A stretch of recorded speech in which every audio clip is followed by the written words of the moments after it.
Memiliki jabatan sebagai pemimpin suatu daerah, nyatanya tak membuat segelintir kepala daerah bisa menjadi contoh yang baik untuk warganya. Kabar seorang gubernur yang terjerat kasus hingga berakhir di Hotel Prodeo seolah menjadi hal lumrah di negeri ini. Menelisik jauh ke belakang, lalu siapa sajakah gubernur yang pernah masuk penjara hingga era pemerintahan Jokowi saat ini? Berikut 6 gubernur masuk penjara padahal baru dilantik presiden yang menghebohkan publik. Yuk simak videonya. Namun sebelum ke videonya, yuk klik subscribe-nya dan nyalakan notifikasinya. 1. Basuki Cahayapurnama. Basuki Cahayapurnama alias Ahok resmi diangkat menjadi Gubernur DKI Jakarta pada 19 November 2014, menggantikan Joko Widodo yang telah menjadi Presiden Republik Indonesia. Selain memiliki gaya kepemimpinan yang tegas dan lugas, Ahok juga banyak membangun infrastruktur penting di Jakarta, seperti Masjid Fathahillah, LRT Jakarta, Flyover Pancoran, hingga Simpang Susun Semanggi yang menjadi infrastruktur era Ahok yang paling menarik perhatian. Meskipun begitu, jabatan Ahok hanya bertahan 3 tahun usai dirinya terjerat kasus dugaan penistaan agama di tahun 2017. Ia dinilai melanggar pasal 156A KUHP, Jungto pasal 28 ayat 2 Undang-Undang Nomor 11 Tahun 2008 tentang Informasi dan Transaksi Elektronik (ITE), hingga membuatnya dijatuhi hukuman 2 tahun penjara oleh hakim dalam persidangan yang dihelat di Kementerian Pertanian. 2. Nurdin Abdullah. Nurdin Abdullah secara resmi dilantik sebagai Gubernur Sulawesi Selatan ke-8 pada tanggal 5 September 2018 lalu. Di awal pemerintahannya, Nurdin sebetulnya memiliki kinerja yang sangat bagus. Ia bahkan pernah dinobatkan sebagai duta anti korupsi hingga masuk dalam daftar 7 gubernur terbaik Asia oleh Asia Business Info di tahun 2020. Namun, prestasi tersebut seolah jadi angin lalu. Pada Februari 2021, Nurdin justru ditetapkan KPK sebagai tersangka korupsi terkait proyek infrastruktur di Sulawesi Selatan. Ia pun mendapat vonis 5 tahun penjara, ditambah denda 500 juta rupiah, subsidiar 4 bulan kurungan, karena terbukti menerima suap dan gratifikasi senilai 350 ribu dolar Singapura dan 8,087 miliar rupiah. 3. Zumi Zola.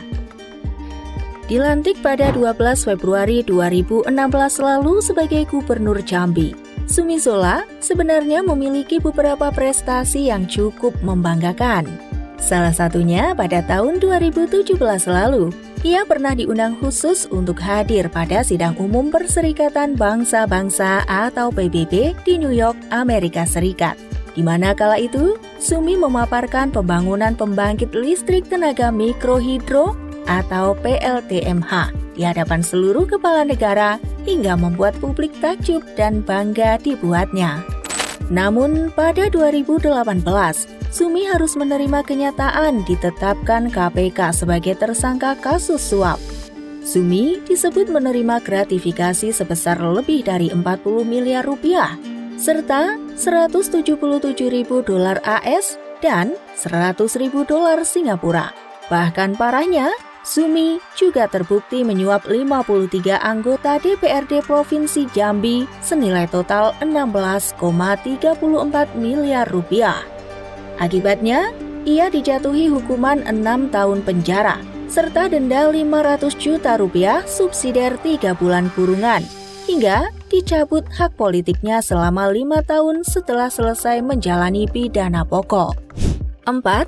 Ridwan Abdullah. Menjabat sebagai Gubernur Bengkulu sejak tahun 2016, sosok Ridwan Abdullah memang dikenal sebagai sosok yang religius dan dekat dengan masyarakat. Sederet prestasi gemilang dia bukukan di saat menjadi Gubernur Bengkulu. Ridwan berhasil menaikkan peringkat Bengkulu ke posisi 10 dari 34 provinsi dalam hal penilaian standar pelayanan publik yang dilakukan oleh Ombudsman RI. Padahal, pada era gubernur sebelumnya, Bengkulu hanya berada di peringkat ke-27. Belum lama mengemban amanah masyarakat. 1 tahun kemudian, Ridwan bersama sang istri Lili Martiani Madari justru terjerat kasus suap senilai 1 miliar rupiah dari seorang kontraktor bernama Wijaya terkait sebuah proyek pembangunan jalan di Kabupaten Rejang Lebong, Bengkulu. Untuk mempertanggungjawabkan perbuatannya, Ridwan dan istri divonis masing-masing 8 tahun penjara dan denda 400 juta rupiah. 5. Irwandi Yusuf. Sosok Irwandi Yusuf menjadi gubernur Aceh sebanyak 2 periode, yakni 2007-2012 dan 2017-2018. Selama memimpin Aceh, Irwandi Yusuf memiliki citra yang cukup baik dan prestasi yang terbilang memuaskan. Mulai dari meluncurkan jaminan kesehatan yang menangani semua penyakit, serta menanggung biaya pengobatan masyarakat sampai sembuh di tahun 2009, hingga memberikan beasiswa permanen kepada 120.000 anak yatim dan fakir miskin. Namun, nama baik yang selama ini dia jaga harus sirna begitu saja. Setelah di tahun 2019, dirinya terbukti melakukan tindak pidana korupsi dana otonomi khusus tahun 2018. Ia pun divonis 7 tahun penjara dan denda 300 juta rupiah, serta subsidiar 3 bulan kurungan. Bahkan, skandal tersebut membuat ia dipecat sebagai gubernur yang sedianya akan berakhir tahun 2022. 6. Suwarna Abdul Fattah.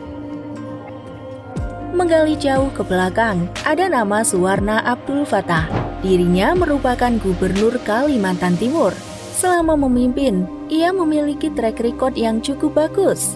Terbukti, ia mampu menjadi gubernur Kalimantan Timur sebanyak 2 periode, yakni tahun 1998 saat menggantikan gubernur sebelumnya, dan tahun 2003 yang terpilih lewat pemilihan umum. Petaka datang di tahun 2007, Suwarna harus menghadapi 2 kasus sekaligus, yakni kasus perizinan pembukaan lahan kelapa sawit di Berau dan dugaan korupsi sekitar 346 miliar di kasus yang sama. Namun, dari 2 kasus tersebut, hanya kasus perizinan pembukaan lahan yang terbukti dilakukan dan membuat Suwarna divonis 1,5 tahun penjara oleh pengadilan. Memang tak bisa dipungkiri, seorang gubernur juga manusia biasa yang tak luput dari kesalahan. Lebih daripada itu, tentu masih banyak gubernur lain di luar sana yang memiliki kinerja dan prestasi bagus, yang mana diharapkan bisa menjadi inspirasi atau contoh bagi kepala daerah lain untuk membangun daerahnya dengan sebaik mungkin. Kira-kira bagaimana menurut kalian guys? Jangan lupa tulis di kolom komentar and see you next video. Bye-bye.